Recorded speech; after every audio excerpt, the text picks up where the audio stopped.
Бажаю здоров'я. Сьогодні важливі завдання для військових та української дипломатії. Розвідка доповідає про підготовку росіян до подальших масованих ударів по енергетиці. Треба, щоб ППО було налаштовано правильно. Російські атаки постійно, якщо так можна сказати, еволюціонують. Зло теж розвивається, на жаль. Це комбіновані удари, які вимагають особливого захисту, відповідної підтримки від партнерів. Будь-яке гальмування ракет для ППО, будь-яке невчасне постачання працює на масштабування шкоди від ударів. Треба, щоб усе те, про що ми говорили в Мюнхені, з партнерами було реалізовано оперативно. Важливо, щоб партнери не мовчали. Зараз усі чекають продовження тристоронніх зустрічей. Наша делегація вже в Женеві, вже готується до перемовин. Росія не може стояти проти спокуси останніми днями зимового холоду і хоче болісно вдарити по українцям. Чим більше це зло від Росії, тим усім буде складніше про щось домовитися з ними. Партнери повинні це усвідомлювати. Передусім це стосується Сполучених Штатів. Скоро будемо відзначати вже рік максимально активної дипломатії, на яку пішла Україна. Ми погодились на всі реалістичні пропозиції Америки, починаючи з пропозиції припинити вогонь. Безумовно і довготривало. Росія продовжує штурми на фронті та удари по наших містах, по енергетиці. Розраховуємо, що партнери будуть діяти, щоб примус агресора до миру реально працював. Я хочу подякувати усім нашим друзям, які вже готують нові санкційні кроки. Ми говорили про це з міністром закордонних справ України Андрієм Сибігою та санкційним уповноваженим Владиславом Власюком.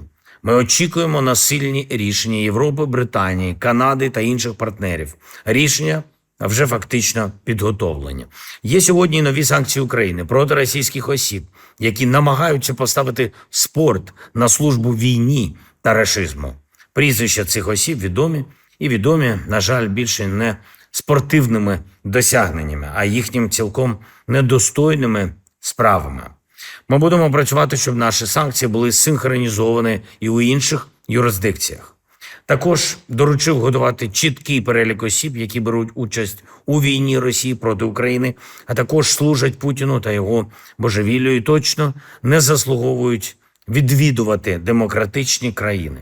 Ми будемо домовлятися з партнерами, щоб кожен з учасників російської агресії та всі, хто їм допомагав, не могли вільно пересуватись світом. Дуже сподіваємось, що партнерам вистачить політичної волі, щоб це все здійснити. Це один з елементів загальної відповідальності Росії за цю агресію і за все, що вони зробили проти нормального світового порядку, заснованого на правилах. Також детально говорили з міністром енергетики Денисом Шмигалем. Є попередні домовленості по пакетах підтримки. Це стосується і фінансової підтримки, і обладнання, і необхідних речей для нашої стійкості, для відновлення в Україні.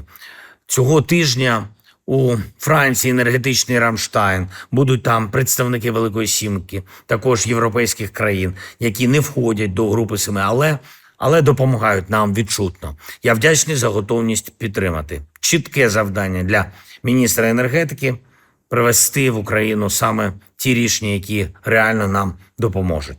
Ми працюємо на енергетичному напрямку із Америкою. Є напрацювання для стратегічного енергетичного партнерства України та Сполучених Штатів Америки. Це дуже важливо. Є також сильні напрацювання з Європою. Це також дуже важливо.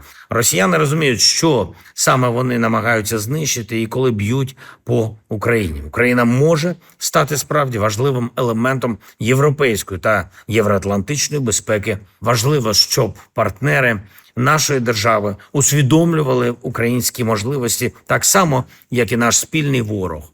Ілюзій не має бути ні у кого. Якщо Росія не відповідатиме за цю свою агресію, вона і в мирі з вами не житиме ні з ким у світі, хто розраховує на співпрацю з нею. Росія повинна відповідати за все. Справедливість повинна бути. Мир буде нагородою тим, хто вміє користуватися силою. Сьогодні Також були доповіді Служби безпеки України, саме Євгенія Хмари та Олександра Поклада.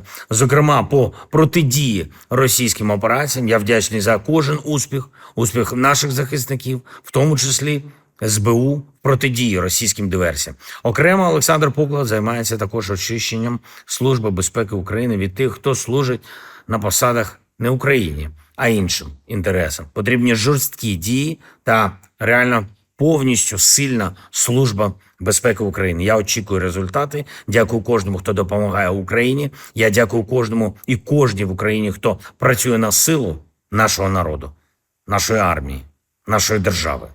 Слава Україні!